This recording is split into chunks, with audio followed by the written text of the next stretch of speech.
Bienvenidos a Romelina lo explica todo. Esta semana les traigo la reseña de 100 años de soledad por Gabriel García Márquez.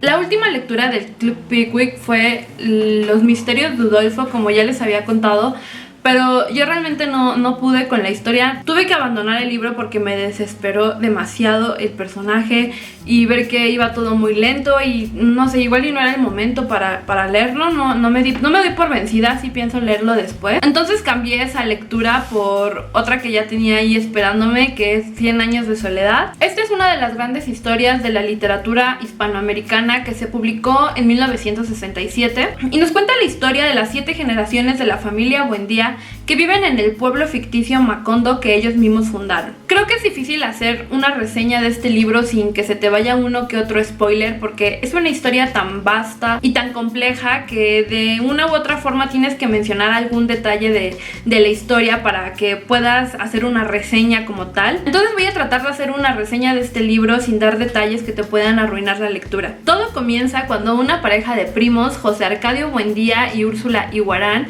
se enamoran y deciden casarse a pesar de su parentesco. Esta pareja de recién casados no llega a consumar su matrimonio porque Úrsula tiene miedo de que nazca algún hijo con cola de cerdo, como ya ha pasado en algunas otras parejas de primos en su familia. Por lo que en una pelea de gallos, José Arcadio Buendía recibe una burla, ya que en el pueblo corre el rumor de que no han consumado su matrimonio. Entonces se ve obligado de cierta forma a batirse en duelo con esta persona que se burló de él y termina matando a este señor llamado Prudencio Aguilar. Esta muerte provoca mucha culpa en la casa de la familia Buendía y constantemente ven vagar al fantasma de Prudencio por la casa, por lo que deciden irse a la sierra para buscar un nuevo lugar donde vivir. Entonces José Arcadio Buendía, junto con otras familias que él lidera, emprenden un viaje muy difícil, hasta que en una noche de este viaje, José Arcadio tiene un sueño profético donde ve una ciudad de espejos llamada Macondo. Esto lo hace decidir terminar con la travesía y fundar el pueblo en ese punto de la selva. El tiempo pasa y Macondo va creciendo al igual que los hijos Buendía, hasta que un día llegan los gitanos al pueblo para enseñar los inventos del mundo que hay más allá de la sierra, y por eventos allí inesperados, el mayor de los hijos de los Buendía, José Arcadio, termina fugándose con estos gitanos. Después tenemos la historia de su segundo hijo llamado Aureliano, que a pesar de no estar interesado en la guerra ni en cosas políticas, al ver lo que va pasando en su pueblo y en que él no quería vivir de esa forma, termina siendo coronel, el coronel Aureliano Buendía, y se convierte en este enemigo del gobierno por sus ideas liberales y sus campañas a lo largo del país. Y por último tenemos la historia de Amaranta, la hija menor que simplemente se va a quedar en su casa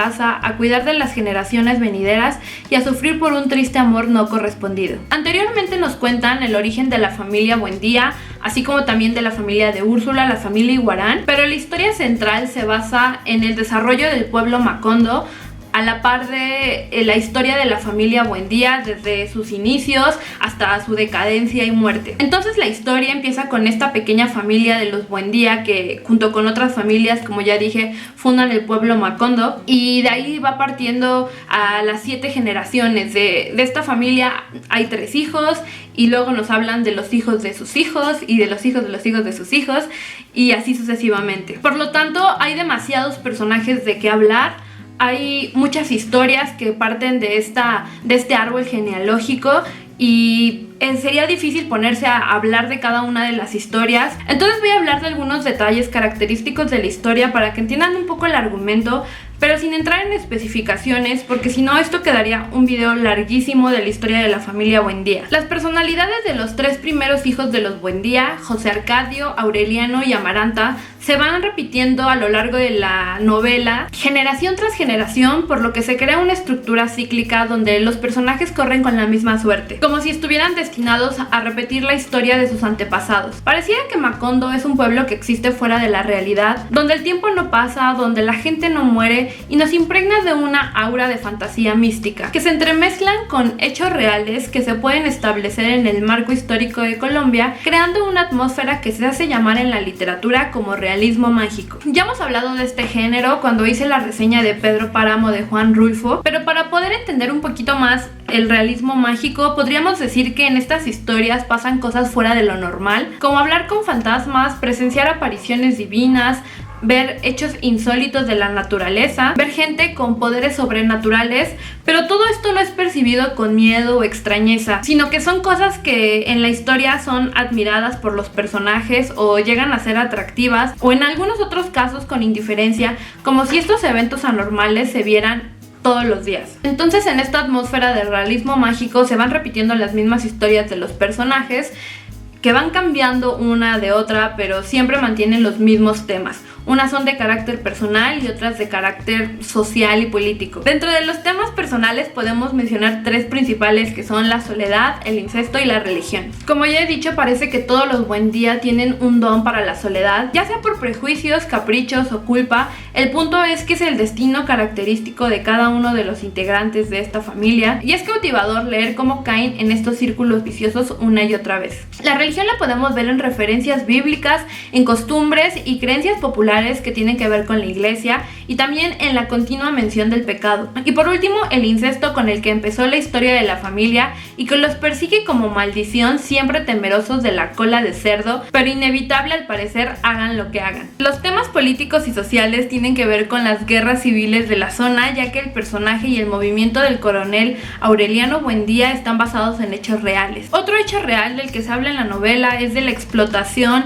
de la tierra y de los trabajadores por parte de las compañías bananeras, que por un lado en esta historia llevó a Macondo a conocer la tecnología y todo esto que se estaban perdiendo por estar tan alejados de la sociedad, pero pues todo esto a un precio altísimo. Y creo que es justo la unión de estos hechos con la inspiración de Gabriel García Márquez de crear esta historia con los recuerdos de su infancia en esta parte de Colombia, narrado a nosotros con estos toques de fantasía que no te dejan ver claramente esa línea que divide lo real de lo irreal, lo que hace tan grande esta obra, porque te lleva con ella aunque no quieras y te contagia de esta soledad que hasta puedo describir peligrosa si es que estás pasando por un mal momento. Yo creí que iba a pasar un rato un poco difícil leyendo esta novela, porque cuando leí a Juan Rulfo me costó mucho trabajo medio organizar la estructura de la historia para poder comprender más o menos lo que estaba pasando, pero con 100 años de soledad no me pasó, a pesar de ser una novela más compleja y más extensa. A pesar de la cantidad de personajes y similitudes, pasé un muy buen rato leyéndola, y creo que sí me ayudó bastante tener el árbol genealógico en esta edición. No sé si todas las ediciones lo tengan, pero sí te ayuda bastante cuando te vas perdiendo, porque como ya dije, se van repitiendo los nombres y a veces es fácil perderte entre las historias de cada uno. Entonces sí es bueno tener esto a la mano para poder irte dando una idea de por dónde va la historia. Creo que la única parte que me costó trabajo del libro fue leer la historia del coronel Aureliano Buendía, y es que es un poco pesado de por sí toda la soledad y todos estos temas de los que ya hablamos, y aparte él le inyecta un montón de pues estrategia de guerra, todas estas excursiones con el ejército, y esos capítulos se me hicieron un poco tediosos. Esta historia siempre me había intimidado mucho porque sabía que tocaba estos temas difíciles, y creo que es comprensible si a ti también te pasa lo mismo, porque tal vez de joven no hubiera disfrutado tanto leyendo este libro, pero creo que desde que nos cuentan cómo Aureliano Buendía, su padre, lo llevó a conocer el hielo, te quedas como ¿qué? Y te atrapa y simplemente quieres saber más de lo que pasa en este pueblo llamado Macondo. Entonces sí, es un libro difícil de empezar, pero una vez que ya te atrapó y que ya leíste estas cosas que, como ya dije, te atrapan, se va como agua. Y creo que si te gustan las historias que hablan mucho del costumbrismo, de la familia y algo de historia, creo que es perfecto para ti y vas a pasar un muy buen rato leyéndolo. Si ustedes son muy fan de esta historia o simplemente la quieren leer en una edición muy padre, no se pueden perder esta edición de aniversario de 100 años de soledad, que viene en tapa dura, como pueden ver aquí, o también hay en tapa blanda por si no quieren invertir tanto dinero. Trae, como ya les dije, el árbol genealógico de la familia, y aparte viene ilustrada. Pueden ver aquí el estilo de ilustración. Está ilustrada por Luisa Rivera. A mí la verdad me gustó mucho, lo disfruté bastante. Lo único que no me gustó es que las ilustraciones te spoilereaban un poco la historia porque no iban acomodadas conforme estaban pasando los eventos dentro de la novela, sino que están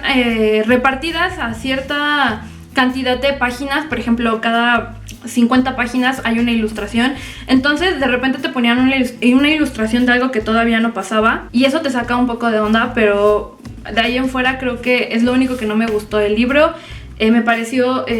muy buena la edición por lo que cuesta, y aquí abajo les dejo el link por si quieren comprarla. Yo estoy muy contenta de por fin ya haber leído esta historia, que es muy importante para la literatura latinoamericana, pero quisiera saber qué es lo que ustedes piensan, si a ustedes les gustó este libro o si les parece, como a mí, en algún momento también un poco difícil de leer, de empezar. Me gustaría saber sus comentarios y espero verlos pronto en algún otro video. ¡Hasta luego!